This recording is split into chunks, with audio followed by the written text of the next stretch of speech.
Bienvenue, Madame, Messieurs. Nous sommes ravis de vous retrouver. Merci d'être avec nous pour l'hebdomadaire rétrospective de l'actualité. Élaboration des projets de textes et d'agenda de la transition. La commission mise en place lance un appel à contribution.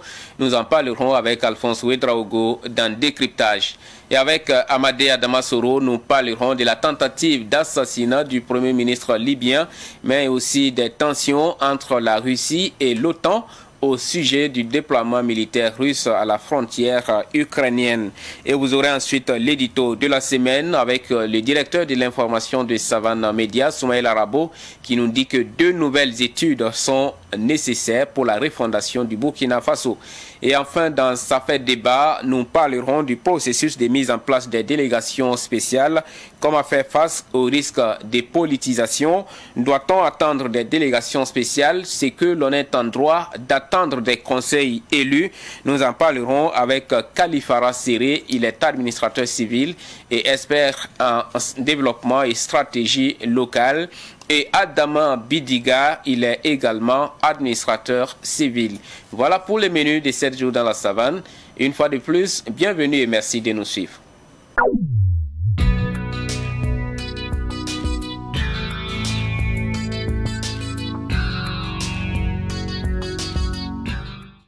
Et pour débuter les décryptages cette semaine, je suis en compagnie de Alphonse Ouedraogo. Alphonse, bonjour et bienvenue. Bonjour Kambo, bonjour à ceux qui nous suivent. Alors, première actualité à décrypter cette semaine, la commission technique d'élaboration des projets de textes et d'agenda de la transition lance un appel à contribution à tous les Burkinabés. Les citoyens et citoyennes qui souhaitent apporter leur contribution peuvent le faire jusqu'au 15 février prochain. Alphonse Ouedraogo, est-ce que la commission est sur la bonne voie déjà? Alors, pourquoi pas? Je pense que c'est une porte ouverte à ceux qui n'ont pas eu la chance, je dirais, d'être dans cette commission, de savoir que leurs contributions peuvent être prises en compte dans cet élan de bien faire. Donc la commission entend ne pas fermer la porte à tous ceux-là qui ne font pas partie de cette commission, mais qui voudraient bien apporter leur contribution pour la bonne marche du travail. Je pense que c'est vraiment une occasion en or qu'il faudrait saisir parce qu'on ne peut pas avoir tout le monde dans une commission. Mais si cette commission reconnaît que à elle seule le travail ne sera pas une tâche facile et par conséquent elle ouvre la porte, elle donne cette opportunité-là à ceux qui ont des idées, à ceux qui ont des propositions de le faire. Je pense qu'à ce niveau, il faut saluer parce que c'est de bonne foi.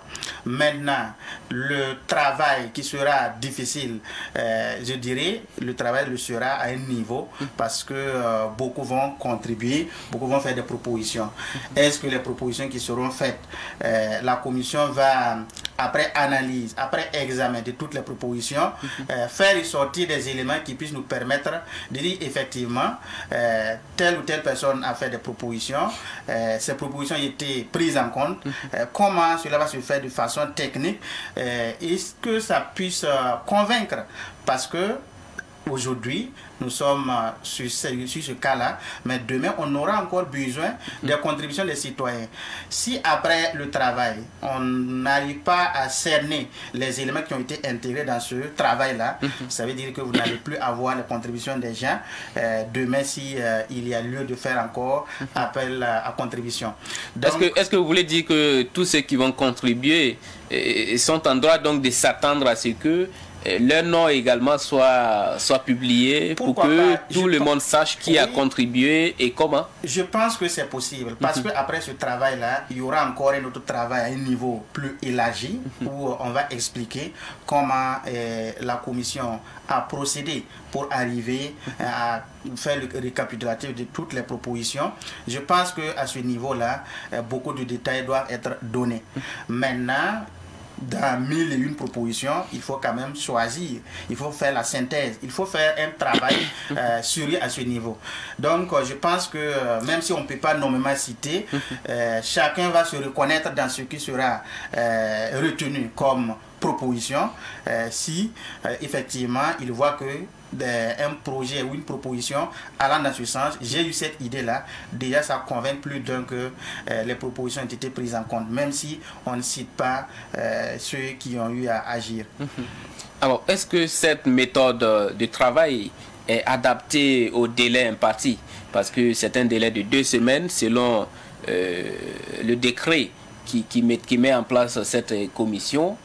On imagine que beaucoup de gens vont envoyer leurs écrits, leurs propositions, et tout cela doit être traité, alors que on sait également que la commission ne peut pas s'asseoir et attendre que ce que les uns et les autres vont proposer. Ça veut dire que la commission doit avoir un travail donc propre à faire, en plus de l'examen des différentes propositions que les uns et les autres auront données.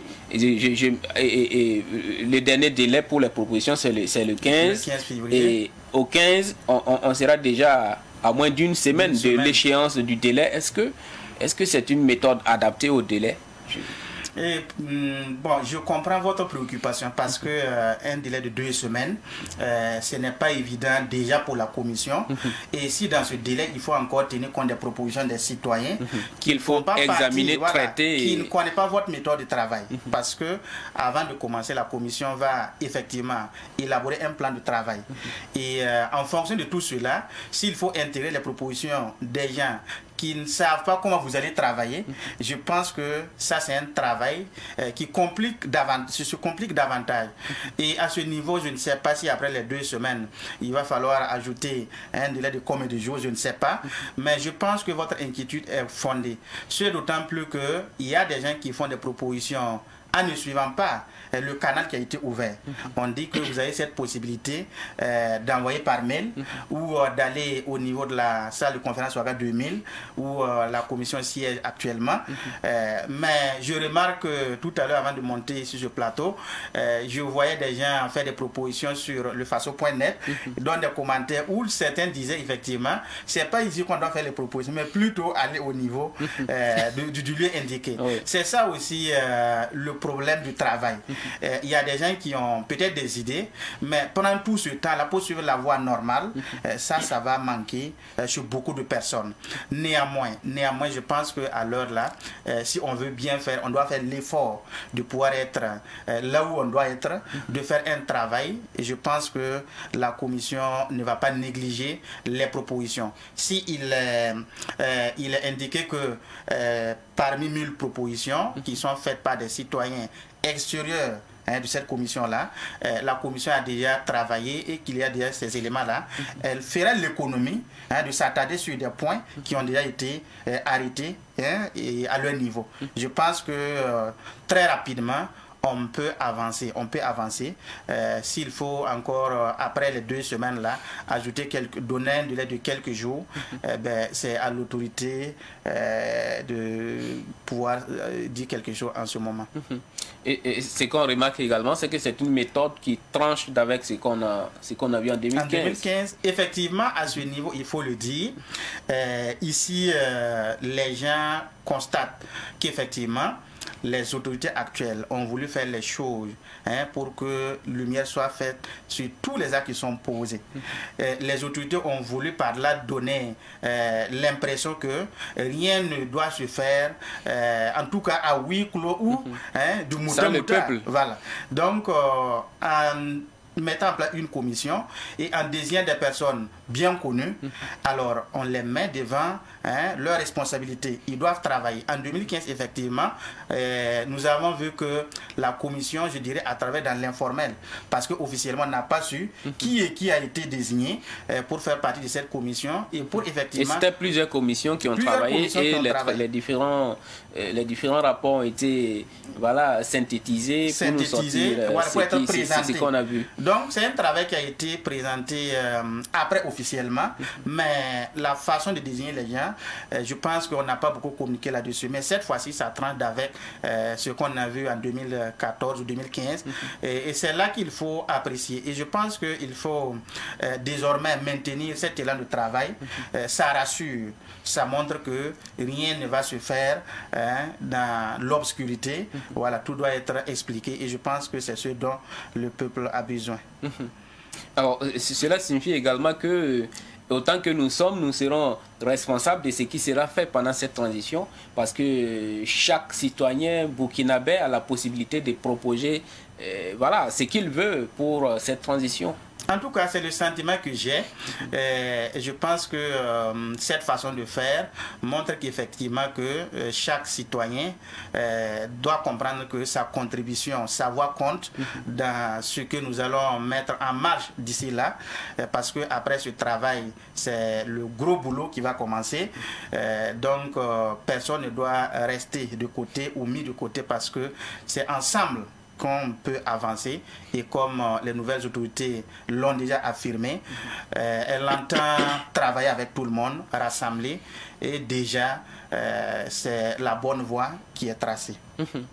C'est la bonne voie qui est tracée. En tout cas, on attendra de voir quelles seront les propositions qui seront faites ou s'il y aura une forte affluence en termes de propositions. Tout à fait. Voilà. Merci à vous, Alphonse Ouedraogo, pour le décryptage de cette actualité. Merci bien, Camon.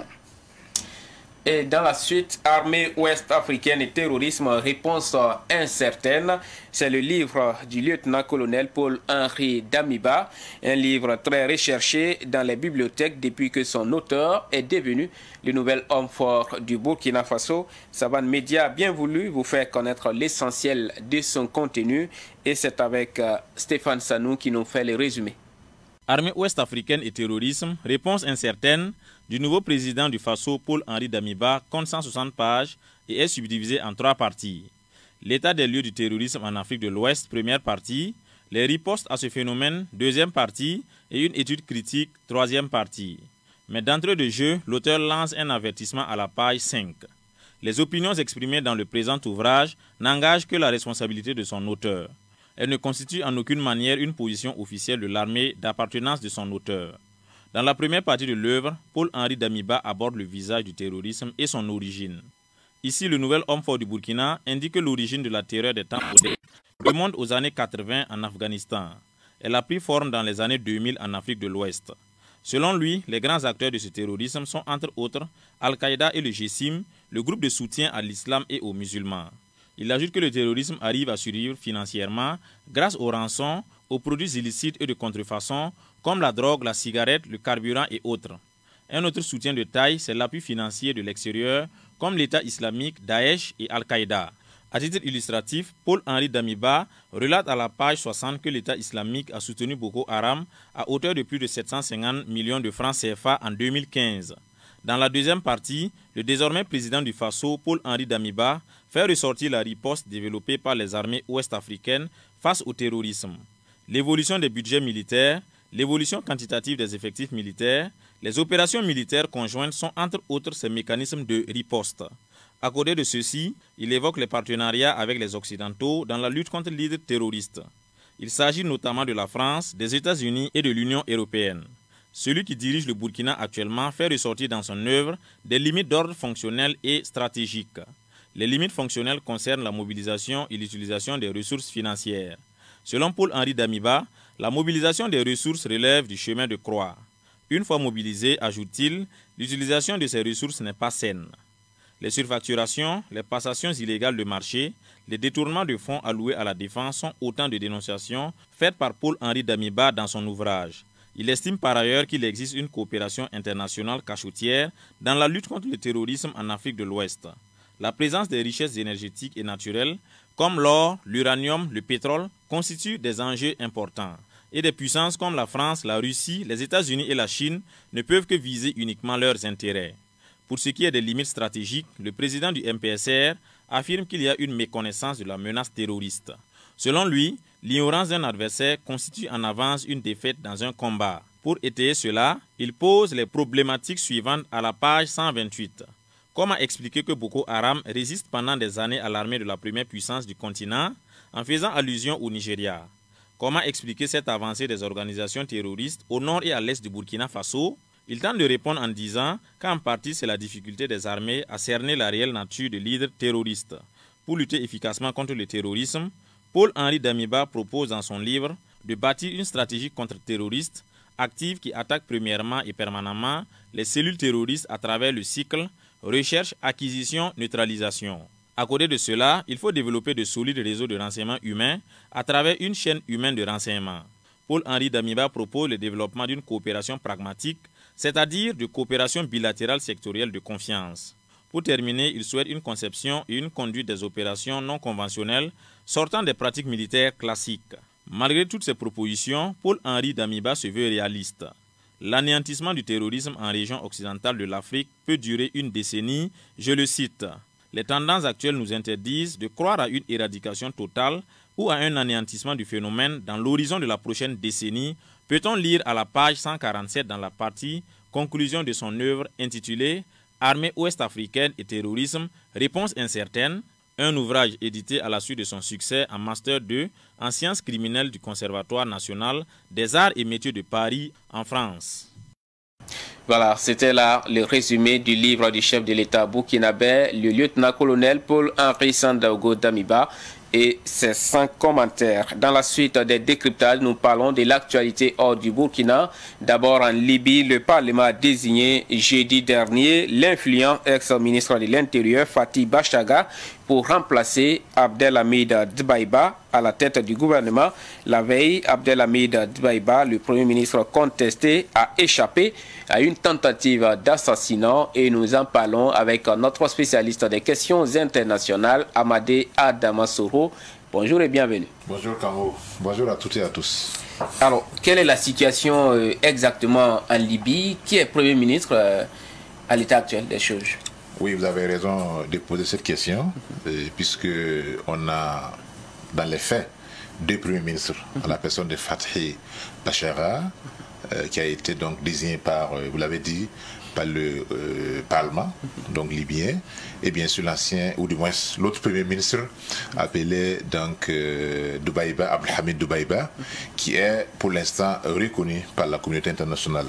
Il faut donc dire que ce développement de la situation politico je dirais sécuritaire en Libye vient suite à une petite accalmie. Vous vous souvenez, lorsqu'il y avait donc l'intervention de plusieurs puissances extérieures, cela avait mis donc le pays sans dessus, et qu'après une certaine accalmie, on était parvenu à mettre en place un gouvernement, même s'il est contesté au niveau de l'Est, mais c'était quand même un gouvernement qui, bien que mal, arrivait donc, tant bien que mal arrivé à gérer, n'est-ce pas, les affaires courantes au niveau de la Libye, en attendant l'organisation des élections qui n'a pas eu lieu, comme vous le pensez, qui était censée avoir lieu en décembre.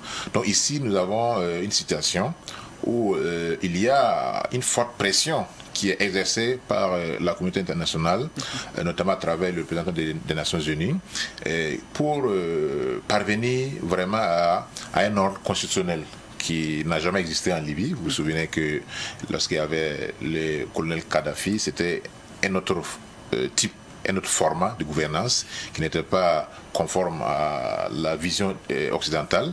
Donc depuis l'assassinat de Kadhafi, les troubles qui ont suivi, donc on avait espéré que après le travail du CNT, donc l'ouverture politique aux différents partis de toute obédience, y compris l'ancien clan qui est donc représenté par Saif l'Islam, on avait estimé que la Libye allait résolument prendre la voie de la démocratie.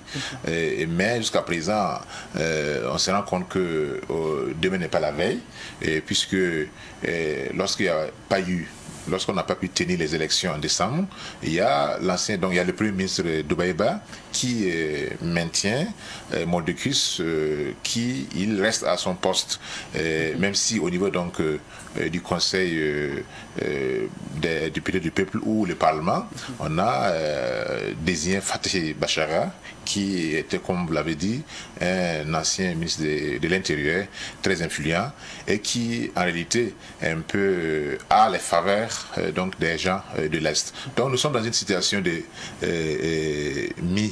mi-paix, mi-guerre, et qu'on est donc dans l'expectative, est-ce que cela ne va pas dégénérer encore sur des violences, d'autant plus que, d'après les informations que nous avons, il y a des attroupements, il y a des préparatifs de part et d'autre. On a souvent vu sur les médias des troupes qui s'amassent, alors donc des actions qui sont menées et qui peuvent présager d'un regain donc des violences, ce que nous ne souhaitons pas, bien sûr, pour le peuple libyen qui a souffert le martyre et qui continue de ne pas voir le bout du tunnel. Qu'est-ce qui est reproché exactement à l'ancien Premier ministre ou au Premier ministre contesté? Absolument. C'était le fait que voilà, il y avait une date qui a été donc arrêtée pour les élections. Cette date n'a pas été respectée pour une raison ou une autre. Selon les textes, il n'est plus le Premier ministre.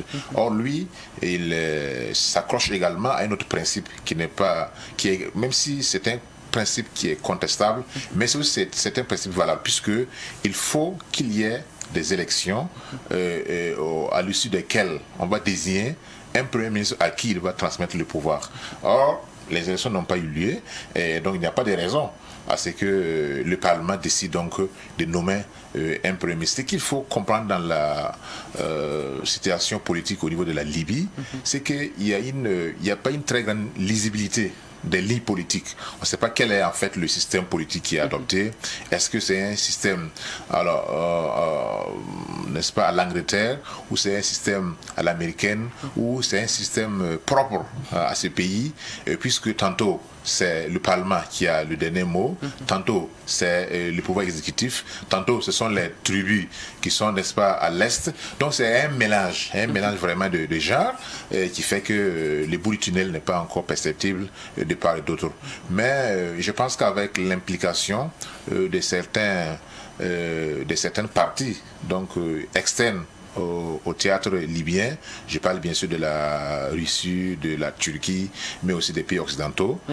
Si ensemble on réunit les différents protagonistes, on pourrait naturellement trouver un terrain d'entente pour résolument amener la Libye à quitter vraiment cette situation de mi-paix, mi-guerre et qui handicape réellement le décollage économique de ce pays.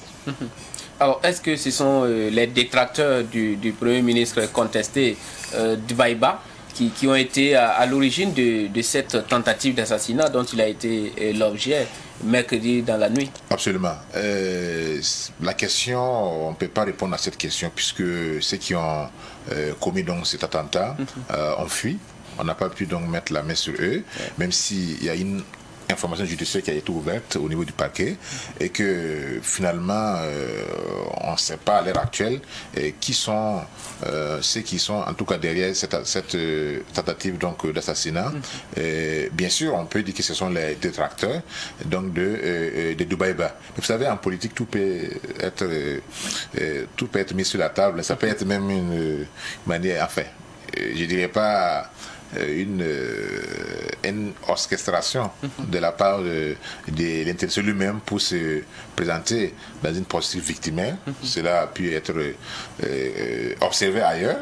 Vous vous souvenez, lorsque François Mitterrand voulait être candidat contre, je sais pas, Pompidou, on aurait donc dit qu'il avait lui-même organisé son propre assassinat, enfin tentative d'assassinat. En politique, tout est possible.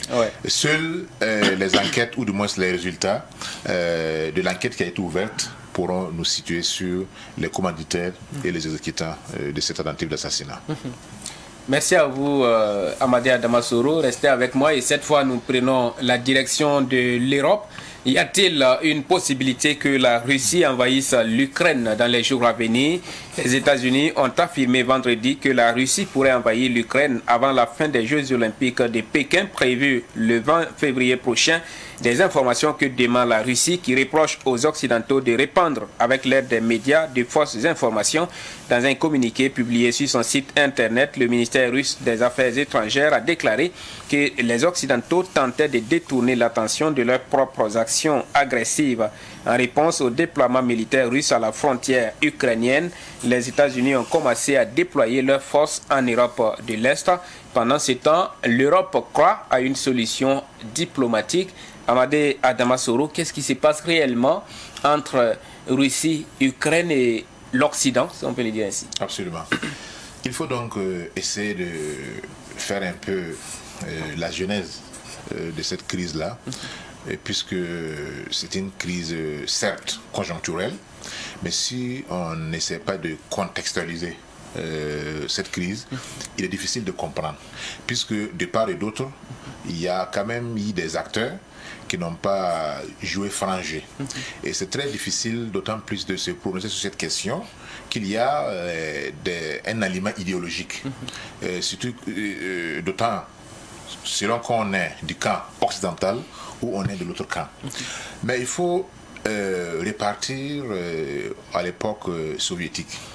L'Ukraine, c'est un peu comme la matrice de l'Union soviétique. L'essentiel de l'intelligentsia soviétique venait de l'Ukraine. L'essentiel des scientifiques. Hein? C'est un peu comme Taïwan pour la Chine, un peu comme dans l'histoire, les Gaulois pour la France. Donc c'est un territoire qui a beaucoup compté pour l'Union soviétique, l'URSS. Et maintenant, après le démantèlement de l'Union soviétique, bien sûr, et l'ouverture qui a été accordée à ces différents pays qu'on avait appelés les républiques satellites autour donc de Moscou, bien sûr, il y a eu donc l'indépendance de l'Ukraine. Mais il y a une forte communauté russe, russophone, et même russophile, qui sont restés en Ukraine. Donc, en réalité, la Russie considère l'Ukraine comme un territoire qui, dans les faits, doit rester dans les girons de la Russie, ou du moins dans la zone d'influence de la Russie. Vous savez que dans les relations internationales, il y a des zones d'influence, il y a des zones d'impact, il y a des zones également de nuisances. Donc ici, l'Ukraine est considérée comme une zone d'influence de la Russie, parce qu'il n'y a pas quand même des frontières. Il n'y a pas d'autres pays entre la Russie et l'Ukraine. Vous vous souvenez, en 2014, il y a eu l'annexion de la Crimée, et qui en réalité était donc dans l'Ukraine. Il y a aussi d'autres pays auto-réclamés, les Donbass, etc., qui sont en réalité dans les girons ne serait-ce que géopolitique de la Russie. Pourquoi je dis qu'il y a des acteurs qui n'ont pas joué franc jeu? Je vais parler de l'Occident.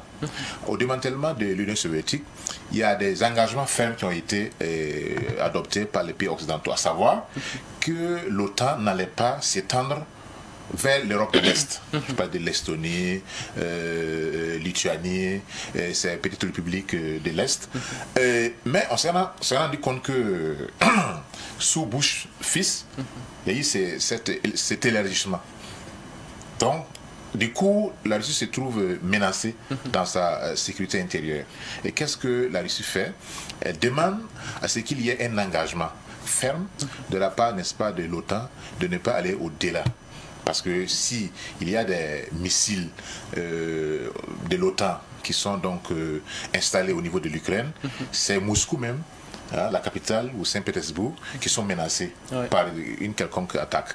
Donc, selon certains analystes, la Russie est dans son plein droit de penser à sanctuariser un peu son territoire en déployant bien sûr des soldats, du matériel militaire au niveau de la frontière entre la Russie et l'Ukraine. C'est une réponse en réalité à ces mouvements de troupes, à cette action entreprise par l'OTAN. Ce qu'il faut aussi déplorer, c'est qu'au cours de la Deuxième Guerre mondiale, Russie et pays occidentaux, notamment la France, la Grande-Bretagne, les États-Unis, étaient des alliés contre les nazis, contre l'Allemagne et les nazis. Alors donc pourquoi les alliés d'hier aujourd'hui se regardent pour le moins en chien de faïence, ou bien essaient donc de se défier, puisqu'il y a une défiance permanente qui est là. Comme vous l'avez évoqué, il y a aussi une campagne, n'est-ce pas, une campagne de désinformation qui est orchestrée de part et d'autre, parce que Poutine est présenté dans les médias occidentaux comme quelqu'un, comme un dictateur qui fait peu de cas des droits de l'homme, qui en réalité est à l'affût de la moindre occasion pour faire main basse sur des territoires, etc., comme il a pu, comme il a fait donc en 2014 avec la Crimée, l'annexion de la Crimée. Donc, c'est pour donc dire que dans ce jeu, il y a un manque de sincérité. Et il y a également un autre aspect, peut-être que les gens n'évoquent pas assez, c'est surtout l'antagonisme qui existe entre Washington et Moscou. Et donc, en réalité, les pays occidentaux, du moins les pays européens, sont les effets collatéraux donc, de cet affrontement entre la Russie et les États-Unis. Même si, depuis ces dernières années, la Russie n'est plus un grand enjeu géopolitique ou géostratégique pour les États-Unis, c'est plutôt la Chine.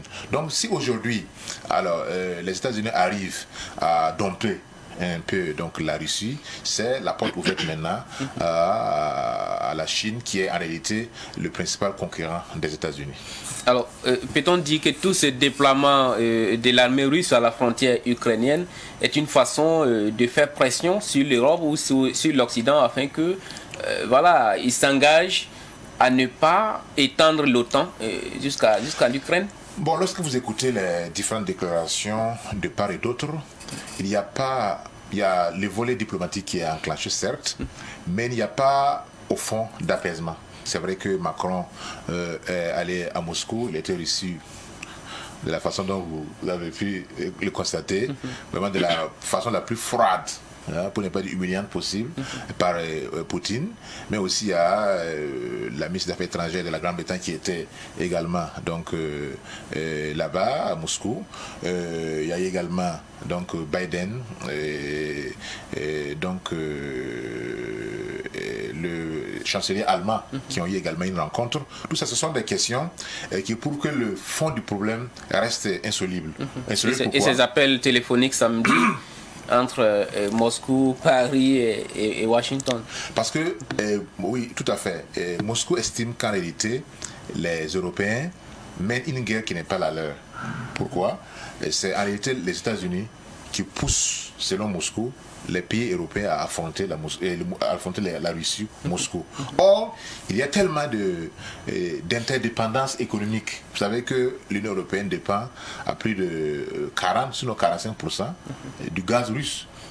Alors, si aujourd'hui il y a un conflit, la Russie va fermer les robinets, même si cela va faire un peu mal à l'économie russe, et c'est la raison pour laquelle même il y a une autre idée russe qui est celle donc d'ouvrir une autre perspective avec la Chine en ravitaillant, n'est-ce pas, la Chine. Donc aujourd'hui, il y a des pays européens qui dépendent à 50%, 100% du gaz russe. Donc, s'il y a un conflit, surtout l'Allemagne, et si vous regardez également dans la position européenne, ce n'est pas une position homogène par rapport à la crise. Il y a la France qui appelle à une désescalade dans la situation, et l'Allemagne aussi qui ne veut pas trop s'engager parce qu'il y a le projet Nord Stream 2 et qui est gazoduc pour alimenter le marché allemand depuis donc la Russie. Même si l'Europe est en train de voir certains fournisseurs comme Qatar ou comme d'autres pays comme la Suède, etc.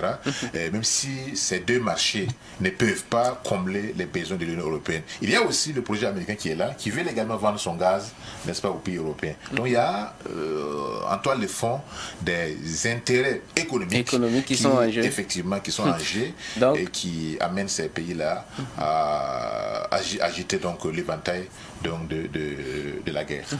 Aujourd'hui, quand on voit l'Europe qui préconise une solution diplomatique, les États-Unis qui commencent également à déployer, j'allais dire, ses forces au niveau de certains pays de l'Europe de l'Est, comme la Roumanie par exemple, et aussi ce déploiement de l'arsenal russe à la frontière avec l'Ukraine. Alors, que peut faire la Russie aujourd'hui si l'Ukraine décide d'entrer dans l'OTAN? Moi, je pense que même au niveau de l'Ukraine, la perspective d'adhérer, ou du moins d'adhérer à l'OTAN n'est pas envisageable, au moins dans les 5 prochaines années. Parce que, d'abord, même l'Ukraine même, dépend un peu, même beaucoup, de la Russie en matière économique, puisqu'il y a des liens économiques entre les deux pays. Donc, dire que voilà, ce déploiement de forces là présage d'un conflit armé, ce n'est pas trop dire, même si de part et d'autre, on sent que cette perspective-là est un peu invraisemblable, parce que ni l'Occident ne va sortir gagnant, ni la Russie ne va sortir donc pas gagnante d'un confrontement, d'un affrontement militaire, puisque ça va non seulement peser sur l'économie des pays, ça va également mettre en mal les accords qui avaient été signés. Vous savez qu'il y a plusieurs formats, il y a plusieurs formats qui ont été adoptés. Il y a les accords de Minsk qui veulent donc qu'il y ait un statu quo. Voilà, ces accords de Minsk-là englobent la Russie, la France et l'Allemagne, bien sûr, et que finalement, si on rentre donc dans une situation de conflit, c'est comme si on a effectivement mis de côté ces accords donc de Minsk-là, et également le format de Normandie, qui veut également qu'il y ait, en tout cas, qu'on interdise en réalité l'Ukraine d'adhérer à l'OTAN, mais qu'on demande également c'est que la Russie ne fasse pas toujours ce que les Occidentaux appellent de la provocation en massant ses troupes aux frontières avec l'Ukraine. Donc pour vous, il n'y a pas, possibilité que l'Ukraine adhère à l'OTAN imminemment. Et si cela n'est pas fait, ça veut dire que la Russie ne peut pas envahir donc l'Ukraine.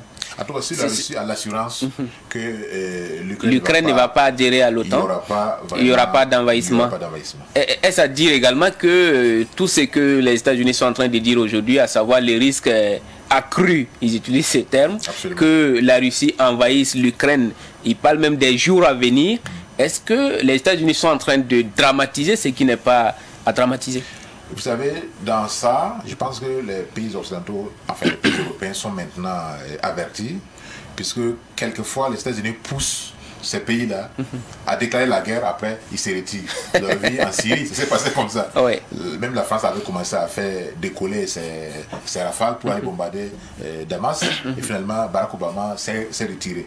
Donc, parce que je pense que la tendance actuelle au niveau des États-Unis, c'est de ne pas s'engager dans des conflits meurtriers, parce que ça, non seulement ça handicape l'essor de l'économie américaine, et ça fragilise en fait cette économie face à la Chine, qui est une puissance montante, mais qui ne cherche pas à entrer en conflit avec n'importe quel, avec aucun pays. Ouais. Donc ici, les États-Unis, qu'est-ce que souvent il fait? Il demande souvent à ce que les pays européens, dont certains sont alliés, sont des alliés et des alliés, et s'allient systématiquement donc sur les positions américaines.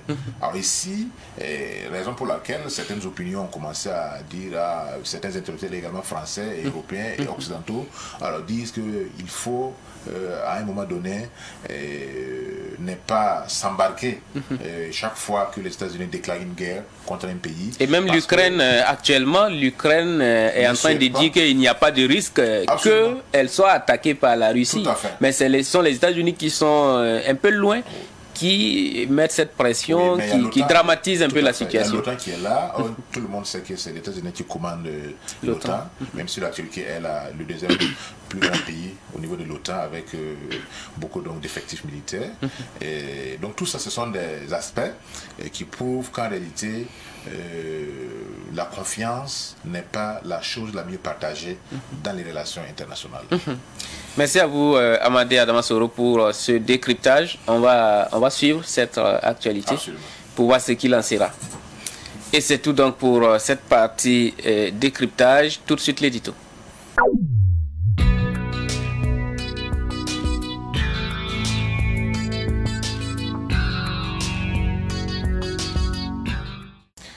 Et comme à l'accoutumée, l'édito de la semaine, c'est avec le directeur de l'information de Savane Média. Bonjour à vous, Soumaïla Rabou, et bienvenue. Merci, bonjour Kambou, bonjour à vous toutes, bonjour à vous tous. Et dans l'édito cette semaine, vous dites refondation du Burkina Faso, 2 nouvelles études sont nécessaires. Oui, avec Kambou, vous savez que c'est la période, je crois, de réflexion, d'alimentation de la réflexion et la période du travail de laboratoire pour refonder la République, pour refonder l'État. Un chef traditionnel a dit au passage, on ne pourra pas refonder la nation tout de suite, mais tout au moins on pourra refonder la République et l'État. Et dans cette logique-là, c'est bon que nous alimentions la banque à idées du Burkina Faso qui a redémarré et qui, je crois, est plutôt bien alimentée jusque-là au regard de ce qui se fait de part et d'autre. Je pensais à deux études fondamentales pour repartir d'un bon pied. Une étude dont j'ai déjà parlé dans 7 jours dans la savane, qui est nécessaire sur le vivre ensemble et sur l'expression de la volonté de chaque communauté du Burkina Faso dans le vivre ensemble national. Et cette étude-là est fondamentale, nous devons la faire au plus vite, mais la tenir avec rigueur, toute la rigueur scientifique, mais aussi toute la rigueur qui s'appuie sur la connaissance de nos traditions et de nos cultures. Et la deuxième étude, c'est celle qui devrait venir normalement prolonger. Et au passage, c'est déplorable que le président Roch-Marc Christian Kaboré ne l'ait pas faite. Prolonger l'étude prospective Burkina 2025, qui est pratiquement en bout de parcours maintenant. On devait pouvoir projeter le Burkina Faso à l'horizon 2075-2100. Pourquoi pas, sur plus d'une cinquantaine d'années, pour que nous voyions de loin venir ce que nous pourrions être, même si nous pourrions ne pas être là. Pour la première étude sur notre vivre ensemble, qui aurait dû normalement même précéder l'avènement de nos premières constitutions, c'est cette étude-là qui doit nous amener à connaître nos communautés. C'est vrai, il y a beaucoup de choses qui ont été faites sur la connaissance de nos communautés, mais comme nos communautés même évoluent avec la dynamique de l'évolution du monde et du monde moderne, ça veut dire qu'il y a un besoin de connaître périodiquement les dynamiques de nos sociétés et de nos communautés. Il faut cette étude-là pour que chaque communauté s'exprime, s'extériorise et se projette dans la communauté nationale en disant ses attentes vis-à-vis des autres communautés, vis-à-vis de l'État, mais également ses besoins vis-à-vis des autres communautés et vis-à-vis de l'État. C'est comme ça que nous allons pouvoir impliquer l'ensemble des communautés dans le vivre ensemble. Et au-delà de ça, les expressions de chaque communauté, de chaque société, de chaque culture là, pourraient amener à faire le lien et les recoupements entre nos différents désirs, nos différentes attentes, nos différents besoins et ce que l'État est capable de faire pour les uns et les autres. C'est sur la base d'un socle solide comme ça que nous pourrions régler par anticipation beaucoup de frustrations, beaucoup de crises et beaucoup de malentendus qu'il y a par-ci par-là. Ça peut être dans la gestion de nos ressources naturelles. Ça peut être dans la gestion de nos confessions religieuses et de nos croyances. Ça peut être dans la gestion du foncier. Ça peut être dans la gestion de notre système éducatif. Ça peut être dans la prise en compte des préoccupations des femmes, des jeunes, des anciens, la place de chacun dans la vie nationale. Tout ça, dans une étude, pourrait aider les tenants du pouvoir et l'État de façon générale à se positionner pour satisfaire progressivement les attentes et les besoins des uns et des autres. Si ça manque, une constitution copiée sur le modèle occidental ne suffira pas pour faire de nous une nation paisible et qui tend vers le progrès. Si cette première étude-là a une dimension plutôt sociale et culturelle, il y a une deuxième étude qui doit se faire en pensant à la dimension économique, qui est essentielle aussi dans la construction de notre monde moderne aujourd'hui et de notre État. C'est cette étude-là qui est l'étude prospective Burkina 2075-2100, qui doit nous dire, au regard du contexte, quels sont les scénarios qui peuvent se dessiner dans 20 ans, 30 ans, 50 ans au Burkina Faso, par rapport à sa situation géographique, par rapport à son climat, par rapport à sa gestion de l'environnement, par rapport à son système éducatif et sanitaire, par rapport à la gestion de l'État pris globalement, normalement, et des influences extérieures, de l'Occident surtout, qui essaie de nous imposer tout, mais aussi de nos voisins les plus proches, en Afrique de l'Ouest comme au-delà, de ces différentes influences-là, comment nous réagissons ou comment nous pourrions réagir pour être une nation qui continue à être une nation forte.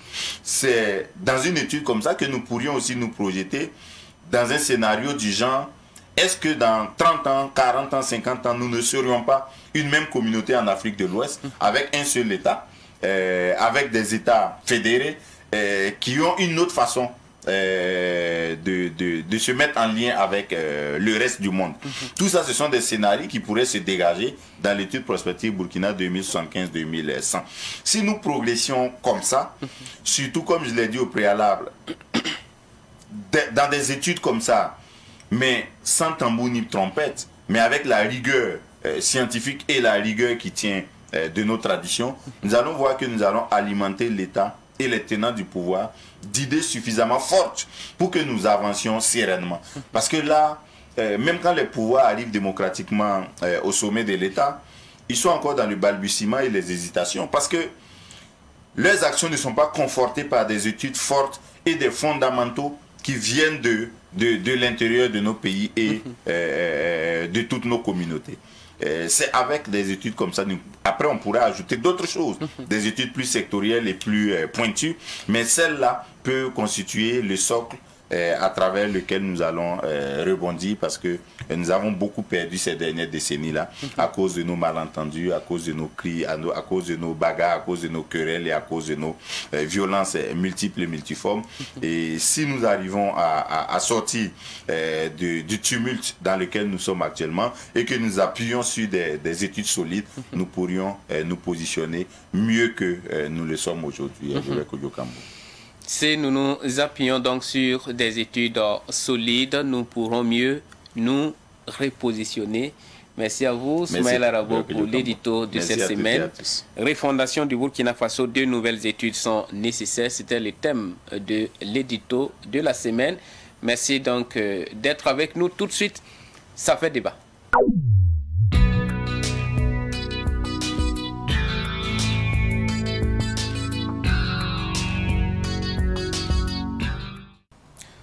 Dans ce fait débat, nous parlons du processus de mise en place des délégations spéciales au Burkina Faso.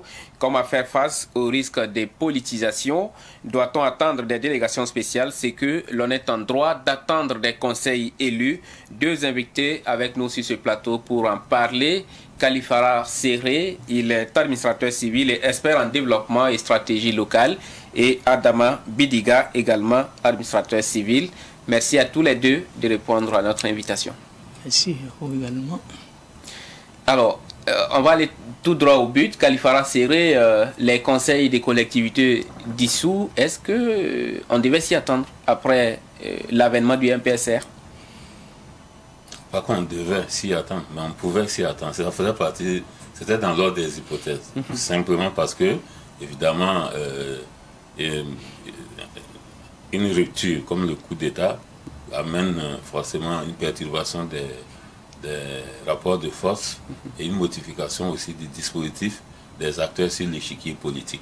Maintenant, j'ai écouté la proclamation et je n'ai pas vu un item sur la dissolution. Et je me suis dit, ah mais voilà, ces jeunes aussi sont décidément uniques en leur genre. Parce que pour moi, ça faisait preuve d'une intelligence extrême en ne dissolvant pas les conseils. Pour plusieurs raisons. Voilà. Parce que, évidemment, ces conseils-là ont un mandat prorogé et en mai, c'est fini.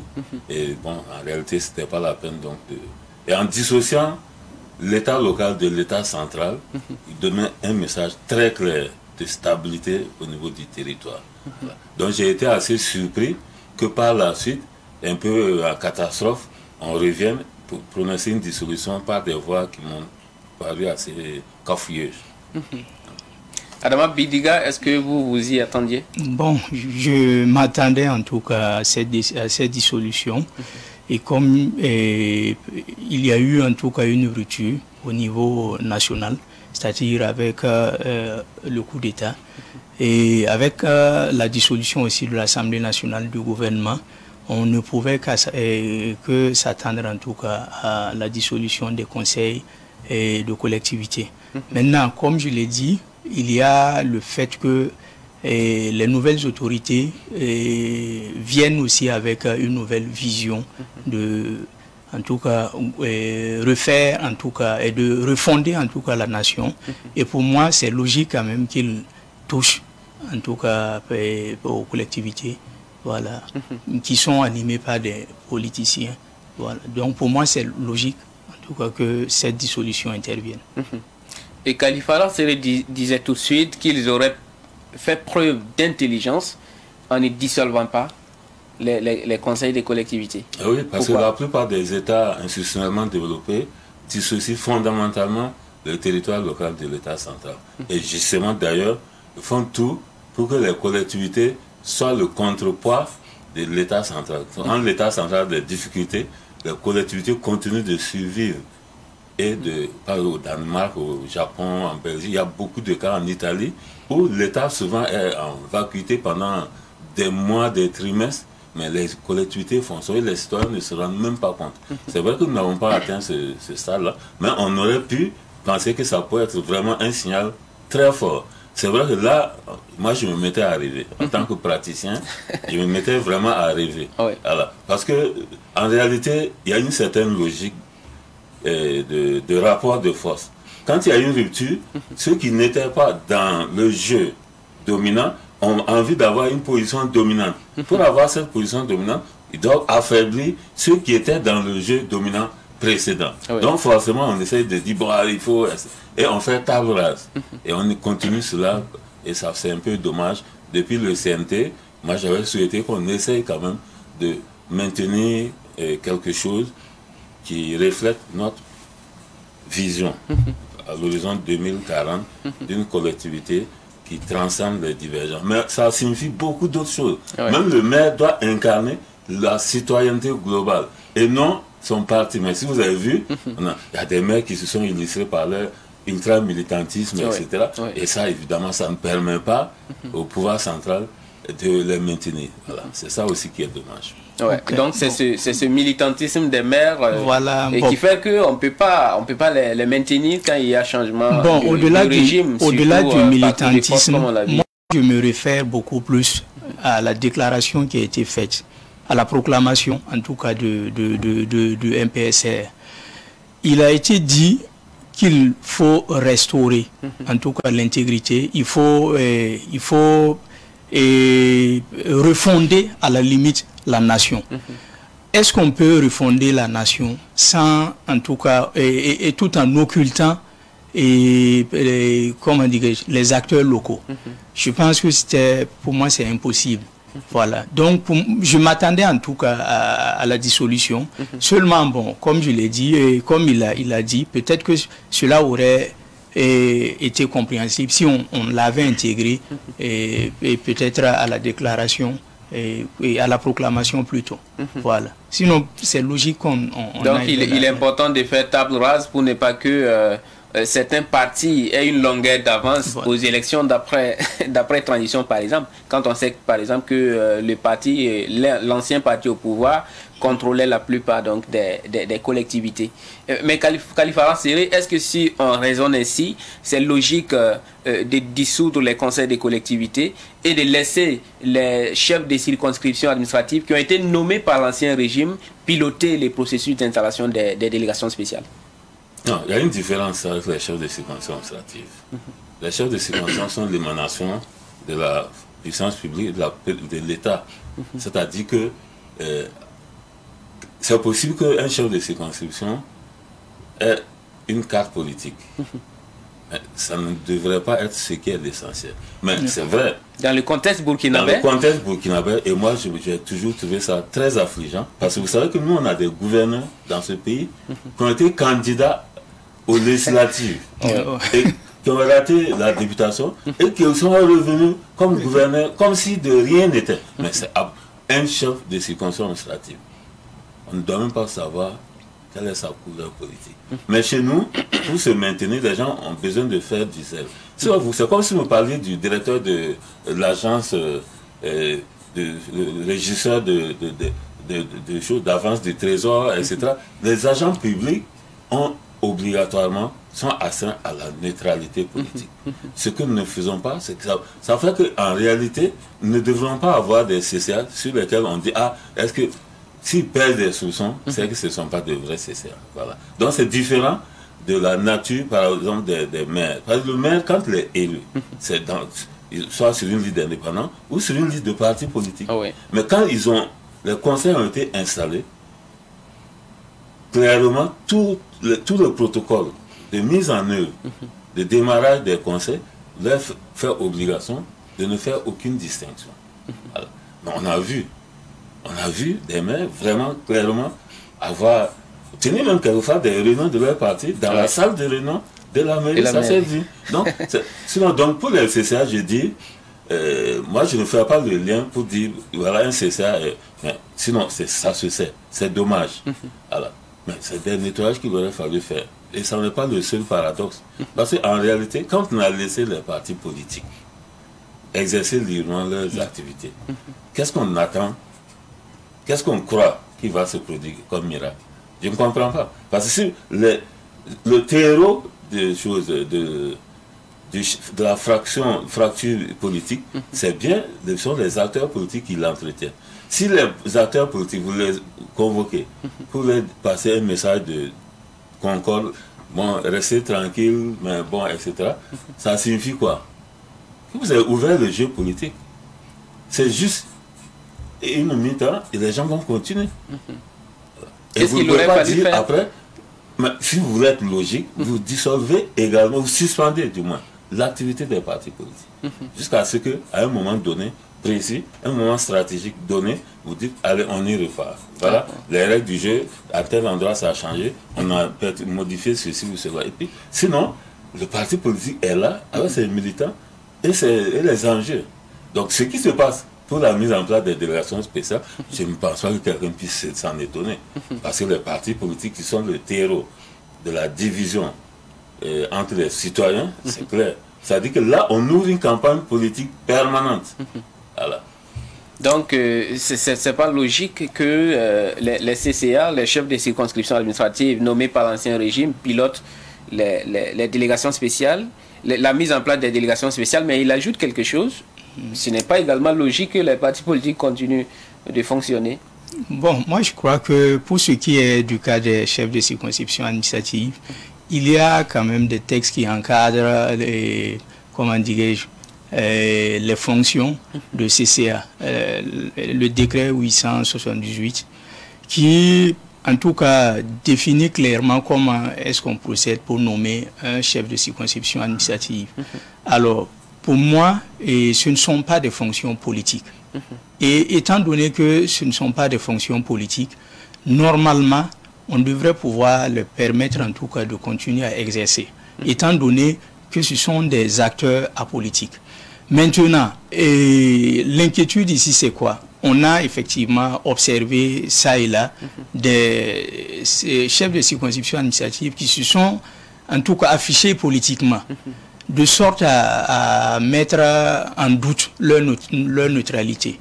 Donc, peut-être que cela peut justifier le fait que beaucoup, en tout cas, les populations demandent à ce qu'on procède à leur remplacement. Voilà. Mais qu'à cela ne tienne, pour moi, la question n'est pas autour de comment dirais-je, ça ne tourne pas, je vais dire, relever les chefs de circonscription administrative. Pour moi, l'essentiel, ce n'est pas ça.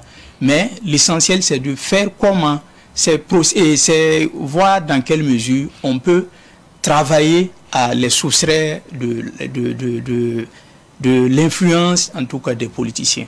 Et comment est-ce qu'on procède? C'est peut-être adopter des textes qui vont, en tout cas, dépolitiser le corps des chefs de circonscription administrative. Voilà. Donc, bon, dire que... Vous avez déjà parlé des textes selon lesquels les chefs de circonscription administrative ne devraient pas faire la politique, mais dans le contexte burkinabé, on sent qu'ils le font. Est-ce que ce sont des textes encore qui vont venir résoudre ce problème? Non, je dis qu'ils ont la possibilité de faire la politique, puisque le code électoral, en son article 244, si je ne me trompe pas, autorise en tout cas le représentant de l'État à en tout cas faire la politique seulement pas dans son ressort territorial. Là où il exerce, il ne peut pas en tout cas se présenter comme candidat. Là, il ne peut pas en tout cas entreprendre des activités politiques dans son ressort territorial. C'est là qu'il faut modifier, selon vous. Voilà, moi j'ai dit que la préoccupation des populations, c'est d'avoir des chefs de circonscription qui sont neutres, qui respectent la disposition de, et je vais dire de la loi 0421, plus précisément l'article 44, qui voudrait qu'ils puissent exercer leurs fonctions en toute impartialité. Voilà. Maintenant, comme je l'ai dit, la loi permettant en tout cas aux chefs de circonscription administrative de mener des activités politiques hors de sa circonscription, cette loi, si elle n'est pas modifiée, il va sans dire que les mêmes acteurs là vont toujours se prévaloir de ces dispositions pour mener des activités. Et comme je l'ai dit, comme suggestion, c'est de travailler à recadrer les choses le plus rapidement possible. Et en quoi faisant? En adoptant, comme je l'ai dit, je crois que le doyen ici présent a travaillé avec nous quand nous étions secrétaire général national du syndicat des administrateurs. Nous avions proposé en tout cas un texte qui, normalement, s'il est adopté, devrait pouvoir dépolitiser entièrement le corps. Parce qu'il y a une disposition dans le texte proposé qui dit clairement que le chef de circonscription administrative ne peut pas faire la politique et qui ne peut même pas apporter un soutien public à un candidat. Voilà. Donc moi, je crois que si c'est adopté, normalement, on devrait enterrer cette histoire de chef de circonscription administrative politique. Voilà. Alors, en attendant donc que peut-être ce texte ne soit modifié, aujourd'hui, Khalifara Seril l'a déjà dit, nous avons des partis politiques qui continuent d'exister, d'exercer leurs activités, même s'il leur a été demandé d'éviter le militantisme débordant, comme on l'a vu, des chefs de circonscription administrative également, qui ont été peut-être candidats sous la bannière des partis politiques, comme vous l'avez dit. Et ce sont ces chefs-là qui doivent piloter aujourd'hui les processus d'installation des délégations spéciales. Est-ce à cause de tout cela qu'on entend assez de bruit aujourd'hui sur des risques de politisation de ces délégations spéciales, parce que ce soit à Kombisiri, Saba, Tougouri et dans le Sahel, on a vu ces problèmes qui ont conduit à la suspension du processus dans beaucoup de localités aujourd'hui. Des gens qui sont délégués pour être dans la délégation spéciale, qui sont rejetés parce qu'on leur reproche des colorations politiques. Oui, bon, je ne pense pas que ce soit seulement que ça, mais évidemment, comme dit l'adage, c'est un seul chimpanzé qui gâte le nom de tous les cynocéphales, et c'est vrai. Ça veut dire que quand on parle d'un chef de circonscription administrative, en principe, la question de sa neutralité et de son professionnalisme ne devrait pas se poser. Mais depuis 1991, nous avons appris à tricher avec nos textes. Ça, c'est vrai. Tous les textes qui régissent l'éthique et la déontologie. Donc, de sorte qu'on a toutes sortes de choses. Moi, je me rappelle très bien, comme si c'était aujourd'hui, c'est par ces mêmes procédés qu'on a complètement démantelé le corps de l'administration territoriale pour pouvoir créer la CENI en disant, sous le prétexte que les CCA là, ne sont pas du tout indépendants. Comme c'était les seuls agents de l'État à avoir été domestiqués par le pouvoir politique. Bon, ça fait, et j'ai peur encore que certains jeux, parce qu'il y a des CCA, peut-être, quelle est leur proportion, je ne sais pas, mais je sais qu'il y a des CCA qui sont neutres, qui sont totalement dans leur mission, dans les prérogatives, conformément aux dispositions en vigueur et conformément notamment au décret qui régit leurs prérogatives, notamment le décret 872. Mais maintenant, c'est vrai que rien n'a été fait pour que ces délégations spéciales se passent dans la sérénité. Et c'est presque un signe indien. Moi, je ne vois pas, depuis les années 80, une affaire de délégation spéciale qui s'est passée normale. C'est comme s'il y avait une sorte de malédiction sur les délégations spéciales. Parce qu'il y a une longue histoire des délégations spéciales. Voilà. Qu'est-ce qu'il faut faire justement pour que ce processus se passe de façon apaisée? Parce que comme je l'ai dit, il y a beaucoup de communes où il y a des tensions aujourd'hui à cause de la mise en place de ces délégations spéciales, des gens qui sont désignés, reprochés d'avoir une coloration politique et qui sont tout de suite rejetés. Ça fait beaucoup de bruit. Pour moi, il aurait fallu, juste après la dissolution, et qu'on ait permis, par exemple, au chef de circonscription administrative d'assurer l'expédition des affaires courantes, on aurait pu patienter. Le temps de nettoyer en tout cas peut-être les textes et de proposer quelque chose je dirais, de plus intéressant que de ramener en tout cas des anciens textes qui en tout cas je vais dire qu'ils sont en déphasage avec la situation actuelle. Voilà. Donc déjà, pour réussir, comment dirais-je, le processus, et je dirais, et pour ne pas frustrer certaines populations déjà qui ont commencé à décrier ouvertement certains CCA, c'est de voir rapidement au ministère comment on peut en tout cas procéder peut-être à un mouvement. Je me rappelle quand même qu'en 2015, il y a eu en tout cas un mouvement pour permettre à certains chefs de circonscription administrative de changer de localité. Voilà. Ou à défaut, carrément débarquer ceux qui s'étaient affichés politiquement. Voilà. On aurait pu patienter quelque temps, toiletter les textes avant de demander au chef de circonscription administrative de procéder à la mise en place des délégations spéciales. Mais qu'à cela ne tienne, il y a certaines localités qui ont déjà mis en place leurs délégations spéciales. Bon, comment est-ce qu'on travaille maintenant à régler peut-être certainement des contestations qui viendront à naître? Pour moi, c'est, comme je l'ai dit, il n'est pas encore tard. Voilà. S'il y en a qui sont recusés dans leur localité, et il appartient au ministère de trouver la formule pour, en tout cas, faire cesser ces récusations. Voilà. Qu'est-ce qu'il aurait fallu faire? Prendre son temps, effectivement, comme le dit Big Dega, faire plus de méthodes et d'organisation. Et moi, je me demande d'ailleurs si cette dissolution ne renferme pas un piège pour les CCA eux-mêmes. Parce que vous avez des jeunes CCA qui s'enflamment, qui ont l'impression que ça va amplifier leurs prérogatives, etc. Mais ça peut être un gros piège. Comment? Pourquoi? Vous avez vu la composition de la délégation spéciale. En 2022, on ne peut pas avoir une délégation spéciale de cette ampleur-là. Même dans les plus grandes communes. Je ne dis pas que la France est un modèle, mais c'est notre source d'inspiration, au moins sur le plan législatif. La délégation spéciale en France, pour les villes de moins de 35 000 habitants, c'est 3 personnes. Et plus de 35 000 habitants, 7 personnes. Donc même si la ville fait 1 million d'habitants, c'est 7 personnes. Reprenez nos délégations spéciales.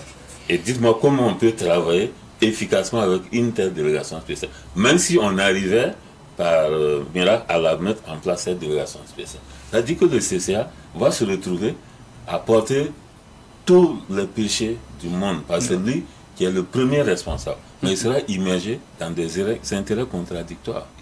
Voilà.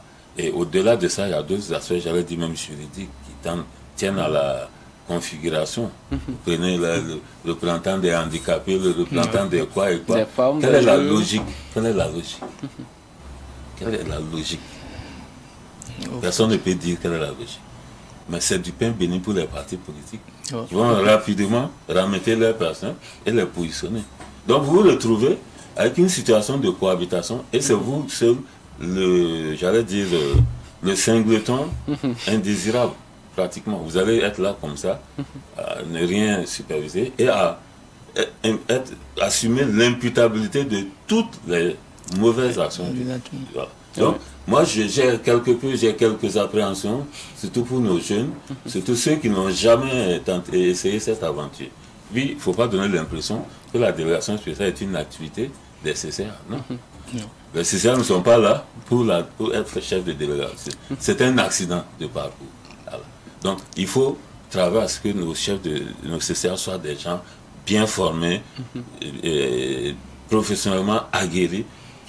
Dès lors que c'est comme ça, la délégation spéciale n'est qu'un intermède qui peut assumer sans problème. Mais là, on est obligé de dire il faut faire ci, il faut... C'est pas maintenant qu'on peut créer un module de formation en délégation spéciale. Ça n'est pas possible.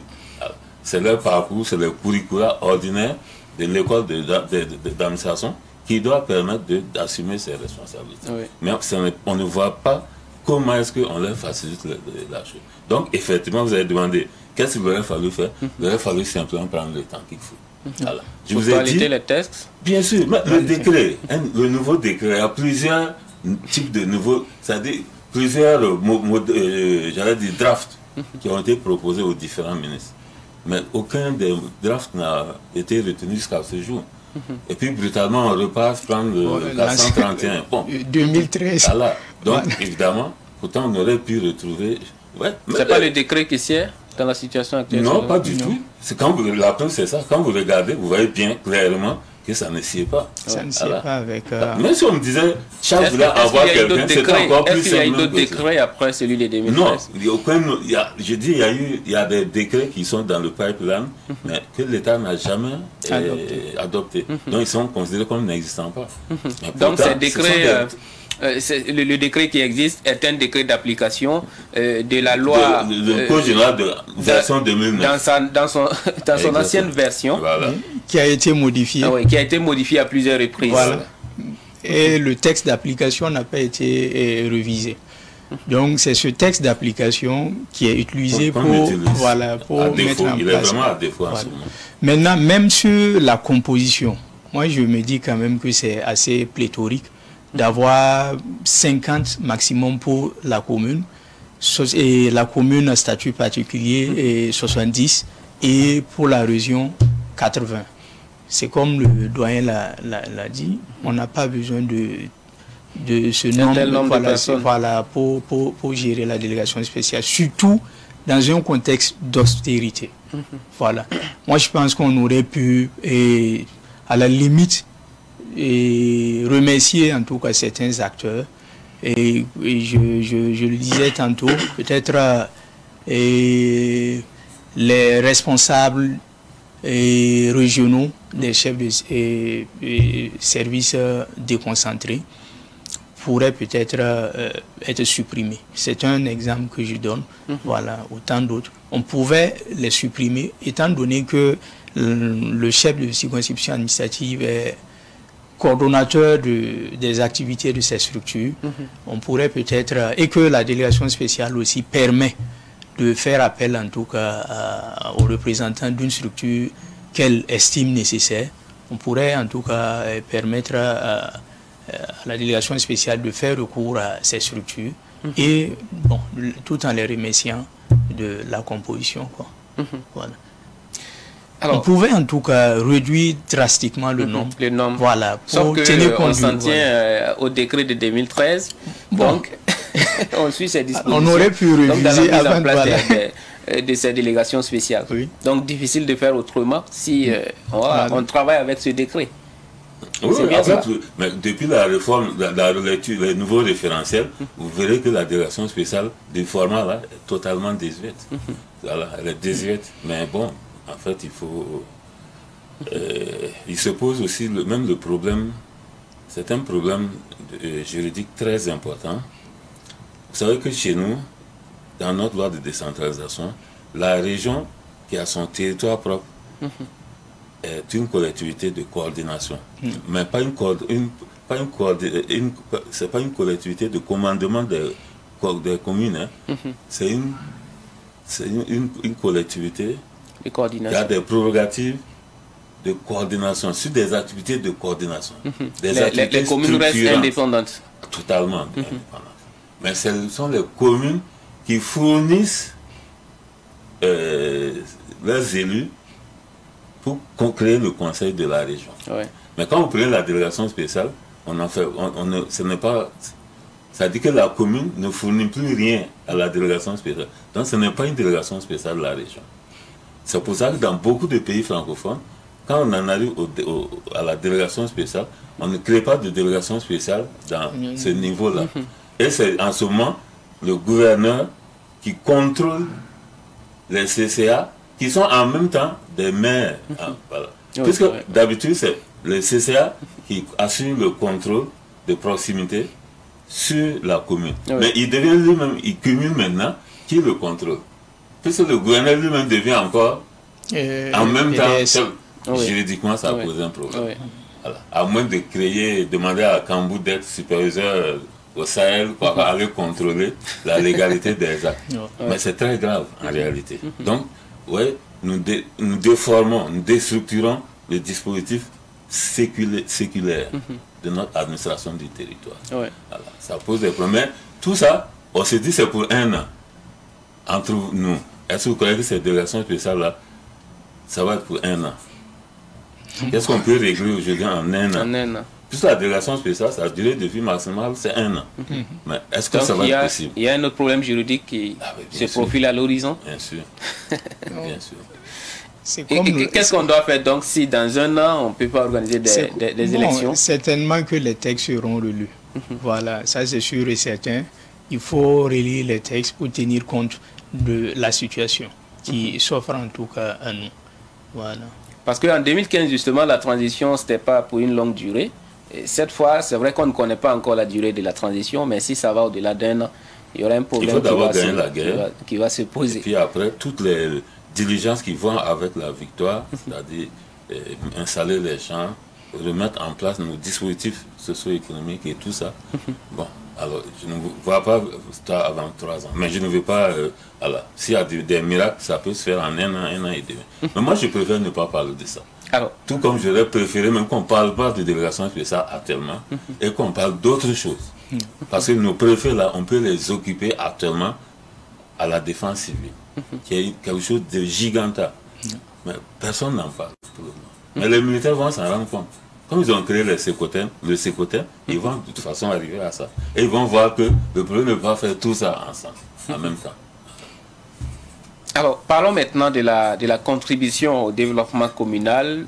Est-on en droit d'attendre des délégations spéciales? C'est que l'on est en droit d'attendre des conseils élus. Madame Abidiga. Bon, je crois qu'au terme du décret 431 portant conditions d'installation, composition, fonctionnement des délégations spéciales des collectivités, plus précisément son article 25 et 26. Et les délégations spéciales ont les mêmes attributions que les conseils de collectivité en temps normal. Donc pour moi, l'activité devrait se poursuivre au niveau de la base. Bon, mais n'oublions pas que ce sont des acteurs qui ne sont pas élus, voilà, qui ne sont pas élus, qui doivent animer cette délégation spéciale. Cela certainement va créer peut-être de la réticence au niveau des partenaires techniques et financiers qui vont certainement faire prévaloir la question de la légitimité des acteurs pour en tout cas ne pas financer certaines activités et peut-être attendre que de nouvelles autorités soient élues. Voilà. Donc, je me dis quand même que ça va freiner peut-être l'élan côté développement des collectivités. En réalité, personne ne peut... Le texte essaye de... C'est même... Quand il y a eu l'évaluation du processus de décentralisation en 2007, ça faisait partie des points qui sont ressortis. C'est-à-dire qu'il faut dimensionner correctement les choses. Parce que la délégation spéciale est une commission territoriale provisoire. C'est comme une société qui a des difficultés, une société publique, une entreprise d'État qui a des difficultés, et on installe une administration provisoire. Comment elle peut être plus efficace que le conseil d'administration ordinaire qui gérait normalement là? Ce n'est pas possible. C'est pour ça qu'on fractionne, on dit bon, c'est pour faire ceci. Or, dans le texte de la délégation spéciale actuellement, fait comme si la délégation spéciale pouvait se transposer dans une situation idéale, comme si de rien n'était. Mais si c'est le cas, pourquoi alors créer des communes? N'oubliez pas que quand on créait, on voulait passer à la communalisation intégrale, c'est un des points capitaux des échanges. Parce qu'il y a des partis politiques qui ont dit pourquoi vous voulez massacrer la déconcentration pour donner à la décentralisation. Voilà. Et c'est à partir de là que le gouvernement s'est prononcé. Donc là, si on remet encore dans un texte que la délégation spéciale elle fait exactement ce que les élus font, c'est presque, j'allais dire, quelque chose d'assez irrationnel. Alors, mais ce sont quand même des acteurs locaux. Hein. C'est très dynamique. Très dynamique. Mais lui-même aura de la retenue. Du fait de sa propre éthique professionnelle. Il aura de la retenue sur certaines choses. Il y a des CCA qui font des projets et qui les remettent au maire. Il y en a de très dynamiques, moi j'en connais, qui le font. Mais pas dans la délégation spéciale, il ne peut pas de façon organique arriver à le faire. Alors, non seulement c'est pas même si on met de côté la question de la légitimité et de la plus faible attractivité, par exemple des PTF, mais en général, est-ce que vous pouvez demander à un CVD de monter des micro-réalisations villageoises avec un effort humain en termes d'investissement humain très important? Vous ne pouvez pas, vous allez quelque part, vous êtes un peu, vous n'avez pas suffisamment d'écho vers ces gens. Oui. Alors que quand les élus locaux, justement, leur particularité, c'est qu'ils sortent des entrailles de la population. Donc, ils font ce qu'ils disent de faire, c'est normalement ce que la population a l'ambition de faire. Oui. Alors que là, le représentant de l'État est, comme son nom l'indique clairement, est le représentant de l'État. Il a dit d'ailleurs que, en fait, les directeurs techniques des services-là sont des partenaires de la collectivité. Si la collectivité doit travailler et en même temps vous remettez les services techniques déconcentrés dans la même délégation spéciale, ça pose même un problème de... Tous ceux qui sont là maintenant pour vous aider à travailler. Et vous donnent les thèmes techniques, vous avez votre langue et vous mettez en... Ce n'est pas possible. Tout ça, justement, les relectures visaient à changer un peu tous ces paradoxes qui étaient nets dans les tests. Voilà. Alors, est-ce que le problème ne se pose pas aussi en termes du fait qu'il n'y a pas de mécanisme d'évaluation? Parce que pour les élus locaux, l'élection était voilà, une sorte d'évaluation en fin de mandat pour la délégation spéciale. On se retrouve avec des gens qui devront travailler, bon, juste partis, ils n'ont pas d'électorat à entretenir, donc ils ne seront pas ambitieux. Bon, la question ne se pose pas en termes d'évaluation, mais plutôt, comme je l'ai dit, en termes de légitimité des acteurs qui sont appelés à animer la délégation spéciale. Ce sont des acteurs nommés. Et alors que les maires sont élus. Bon, déjà, vous allez comprendre que certains acteurs, je veux parler, certains PTF ne vont pas, en tout cas, aller dans le sens d'encourager comment dirais-je, des délégations spéciales à longue durée. Donc, le fait de suspendre peut-être leur contribution va peut-être amener les premiers responsables à voir dans quelle mesure ils pourront relancer rapidement, en tout cas le processus, en mettant en place de nouvelles autorités élues. Voilà. C'est pratiquement la même chose qu'on constate au niveau national. Quand il y a une rupture par coup d'État, vous constatez que même au niveau national, il y a des condamnations et il y a aussi souvent des PTF qui, comme je l'ai dit, suspendent leur contribution. Voilà. Donc pour moi, c'est peut-être en termes de légitimité que le problème va se poser. Voilà. Donc l'absence de ce sentiment de redevabilité vis-à-vis de la population ne pose pas problème? Bien sûr que ça pose. Non, c'est un paradoxe. Un paradoxe, c'est ça. Ça veut dire que le représentant de l'État, qui se retrouve en train d'être le représentant des populations, ça pose problème. Voilà. Puisque finalement, c'est à quel moment qu'il est représentant de l'État. Or, c'est une fonction qui est indissociable. Alors, il reste en permanence représentant de l'État. Gouvernement ou pas gouvernement, dès lors qu'il y a un État qui est toujours là, et il y a un président, il est le représentant l'État. Et donc, il incarne la puissance publique. Et là, on le transpose dans un autre domaine totalement. Lui qui doit coordonner l'action de l'État pour venir aider les populations, se retrouve au sein de la population pour dire donc de ramener... Bon, évidemment, on ne s'en sort pas. Et évidemment, ça veut dire aussi que... vous savez qu'il n'y a pas d'évaluation. En parlant d'évaluation, ça fait partie des éléments de piège dont je parlais. Oui. Vous savez qu'on ne prend pas fonction entre les mains de l'élu local. C'est-à-dire que la délégation spéciale, le préfet ou le gouverneur ne prend pas service, il n'entre pas dans ces nouvelles fonctions provisoires là, de délégué le président de la délégation spéciale par un procès verbal. Et à la fin, c'est la même chose. N'est-ce pas? C'est extrêmement dangereux. Et encore plus grave, le MPSR a ajouté quelque chose cette année qui va rajouter à la confusion. On a dit de mettre les bureaux des maires sous scellé. Le scellé, vous savez que c'est une procédure pratiquement quasi judiciaire. Si vous mettez des bureaux sous scellé, quelle est la suite? Parce que le maire, en ce moment, même s'il a des gaffes dans ses tiroirs et tout, tant qu'il n'est plus responsable de rien, si vous ne, ça dit que ce sont les investigateurs qui doivent faire la preuve de ses fautes sur telle et telle gestion. Donc, résultat, en réalité, c'est une mesure qui semble être conservatoire, mais qui est en pure perte et qui crée vraiment une sorte de... C'est très dangereux. Alors, moi, je sais qu'en fin 2015, les PTF ont commencé à inonder les autorités centrales de rapports, de ceci. Ils se sont même organisés pour demander que soit mis fin à la délégation spéciale. Et ça, c'est extrêmement frustrant pour les gens qui sont dans les délégations spéciales. C'est-à-dire qu'il n'y a rien de plus dévalorisant que ça. C'est comme si vous n'étiez pas utile. Et ce sentiment-là est extrêmement grave. C'est pour ça qu'il faut faire très attention avant de sauter dans la délégation spéciale générale.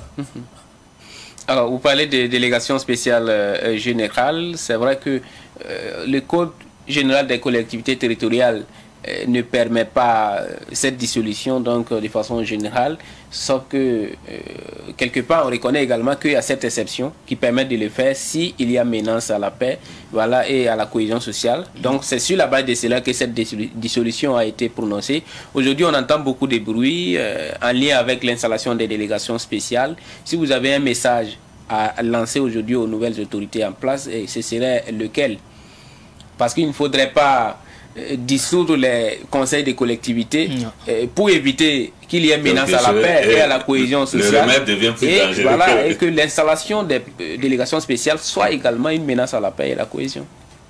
Oui, mais là, on ne peut pas faire autrement. C'est-à-dire que l'approche méthodologique a été tellement viciée que bon, il faut faire avec. C'est-à-dire continuer aveuglément jusqu'à voir si les choses, l'une va amener les acteurs à se calmer, ou assumer clairement les conséquences. C'est-à-dire que vous aurez des délégations spéciales déjà en faillite, alors qu'il n'y a pas, dans notre législation, on n'a pas de remède à la délégation spéciale. Hein.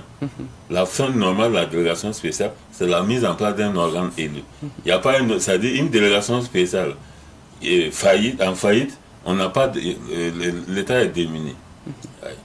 Donc on peut remplacer par une nomination, on peut remplacer le président de la délégation spéciale, mais si c'est plus profond, si c'est ceux qui ont été régulièrement désignés par leur structure fêtière, vous faites quoi? Vous les répudiez ou quoi? Rien n'est prévu dans ce sens. Vous voyez? Donc en réalité, on va avoir une situation de l'article 173, alinéa 3.4 et 252, alinéa 3.4, c'est-à-dire menace générale, sans qu'on ne puisse plus rien faire. Alors, puis ce n'est plus la collectivité. Parce que la loi ne prévoit pas le remplacement, la dissolution des délégations spéciales. Alors, ça veut dire qu'on n'a pas le même médicament que pour les conseils régulièrement mis en place. Alors, donc, cela signifie que le processus qui est actuellement en cours n'a pas droit à l'échec. Tout doit bien marcher pour qu'on n'en arrive pas à cette situation de vide juridique dont parle Khalifa Serré. Quel est votre message à l'endroit des nouvelles autorités aujourd'hui quant au suivi de ce processus qui pose des problèmes aujourd'hui dans certaines communes? Pour moi, tout n'est pas perdu. On peut travailler à rectifier le tir en mettant l'accent sur les acteurs appelés en tout cas à animer la délégation spéciale. C'est-à-dire en choisissant les hommes qu'il faut, puisqu'il s'agit d'une commission administrative au sein de laquelle on doit travailler à placer des administratifs ou bien des acteurs de la société civile. Alors, c'est de travailler de sorte à ce que ce soit des acteurs crédibles, qui ne soient pas permanemment contestés par, en tout cas, les populations. Bon, au-delà de ça, on pourrait, comme je l'ai dit, on aurait pu proposer des solutions, peut-être si on nous avait permis peut-être de toiletter les textes avant d'appeler en tout cas la mise en place de cette délégation spéciale. On aurait pu aussi préconiser d'autres solutions qui tiendraient en tout cas compte du contexte et d'austérité dans lequel nous sommes actuellement. Et peut-être en termes de solutions, c'est peut-être réduire les avantages financiers qui seront en tout cas accordés aux membres des délégations spéciales qui n'ont pas battu campagne comme l'élu local pour être là où en tout cas ils seront. Et comme je l'ai dit, il y a aussi le foncier qui pose un sérieux problème. Si on ne soustrait pas la gestion en tout cas du foncier dans les attributions des délégations spéciales, on peut être sûr que les revendications pour attribution frauduleuse, pour accaparement de terrain vont se poursuivre et cela peut-être pourra gripper la machine de la transition. Voilà, entre autres, ce qu'on peut préconiser. Maintenant, bon, comme je l'ai dit, on n'a pas eu cette chance de travailler en tout cas sur les textes. Peut-être que au sortir de cette émission, on pourrait en tout cas continuer le débat un peu ailleurs et voir dans quelle mesure on peut aussi apporter notre contribution. Voilà. Peut se rattraper. Voilà. Je voulais aussi me prononcer sur peut-être un aspect que les populations demandent. Allez-y, ce sera même temps votre mot de fin parce qu'on est à la fin. C'est le fait qu'on demande à ce qu'on militarise la fonction de chef de circonscription administrative. Voilà. Je voudrais dire que non. Et les militaires sont déjà même dans la fonction de par l'article 19 du décret 878. Voilà. Donc moi je crois que étant déjà dans la fonction, nous voyons comment les choses se passent et ceux qui préconisent en tout cas qu'on puisse les retenir pour leur ajouter d'autres charges en plus des questions sécuritaires, je trouve que ce n'est pas en tout cas une bonne idée. Voilà. Surtout que c'est pas une bonne idée d'avoir des gouverneurs, des préfets aujourd'hui militaires. Voilà. En plus de la question sécuritaire, ils auront à gérer les problèmes que nous avions listés ici. Voilà. Et s'il faut avoir en tout cas des contestations au niveau de la sécurité et en tant que président de délégation spéciale, faire face à d'autres difficultés, revendications. Moi, je crois que notre armée a besoin de beaucoup plus se focaliser sur la sécurité pour reconquérir en tout cas les espaces perdus et voilà, permettre aux civils aussi de gérer la délégation spéciale. Voilà. Merci à vous. Avant de clore, on va permettre à Kalifara Serré de se prononcer sur quelque chose que Adama Bidiga vient de dire. Il trouve que ce serait bien de soustraire la gestion du foncier aux attributions ou des attributions des délégations spéciales. Oui, dans le cadre d'un autre texte d'application. Puisque le 431 ne fait pas de discrimination, n'a pas de zone de réserve ou de séquestration. Ce sont les mêmes attributions. C'est exactement les mêmes attributions, ce qui n'est même pas possible, bien sûr. On en parlait. Alors, pas seulement le foncier, il y a d'autres aspects, évidemment, que la délégation spéciale gagnerait à ne même pas toucher, voilà, pour la quiétude même dans la communauté. Ouais. Sur les militaires, je vais dire ceci. En fait, on ne peut pas empêcher les gens de faire appel à la mémoire collective et au vécu. Parce que n'oubliez pas que dans ce pays-là, de 114 à 110, on a eu des préfets militaires, des sous-préfets militaires. Voilà. Donc les gens se disent, oui, mais pourquoi on ne peut pas le faire maintenant? Donc, ça dit, il faut moi, en tant qu'administrateur civil, je trouve ça absurde, parfaitement absurde. Je trouve absurde qu'on ait actuellement des militaires, des policiers, comme CCA. Totalement absurde, parce que ça n'est pas... Mais on va, quelqu'un qui n'est pas de la profession a aussi le droit de penser que je fais juste du corporatif. Ouais. Voilà. Maintenant, je dis ceci. En réalité, pour que les gens comprennent la logique d'enchevêtrement architectural, il faut qu'ils sachent que nous sommes d'abord en guerre. Ça, c'est la première particularité. Il faut qu'on ne doit même pas penser à ça. Pour moi, même les gouverneurs militaires actuellement, les policiers, il faut les ramener automatiquement dans leur domaine de professionnel. On en a besoin aujourd'hui pour étoffer justement le théâtre des opérations. Et je dis ceci, en temps de guerre, en réalité, la défense civile là, est organisée par le préfet et le maire, au plus bas, à l'échelon de base. Mais en fait, qui est l'assistant technique du dispositif de défense civile?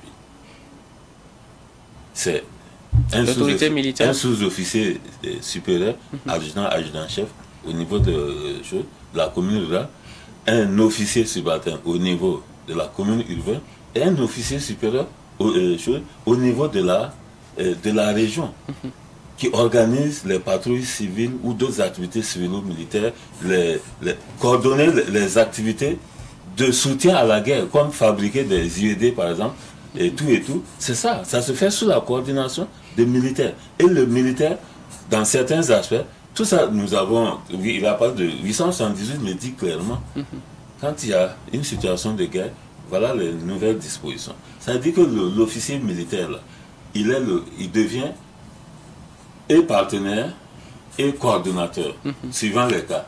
Donc, quand il a besoin d'un matériel, c'est le CCA qui va réquisitionner, qui exerce son pouvoir de réquisition en tant que représentant de l'État, pour lui remettre le matériel, etc.